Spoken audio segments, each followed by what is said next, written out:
Alam mo ba ang content mo ay hindi lang para sa audience, kundi para rin sa algorithm ng platform. Kung gusto mo ng mas malawak na reach, kailangan mong gumawa ng content na parehong valuable sa tao at friendly sa algorithm. Una, hook agad sa simula. Ang algorithm ay mas gustong i-promote ang videos na hindi agad ini-escape. Simula sa malakas na hook o intrigue question para mapanatili ang atensyon. Step 2, value at engagement. Huwag puro gimmick, may educational, entertaining o inspirational value dapat ang content mo. Encourage interaction.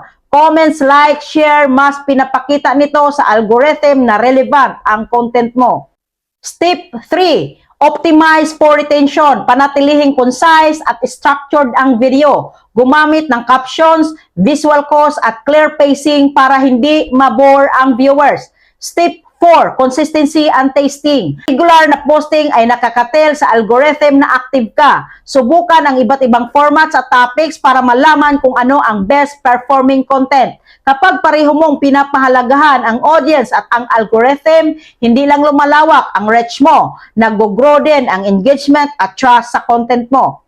Ano, may natutunan ka ba? Paki-comment mo and see you in the comment section.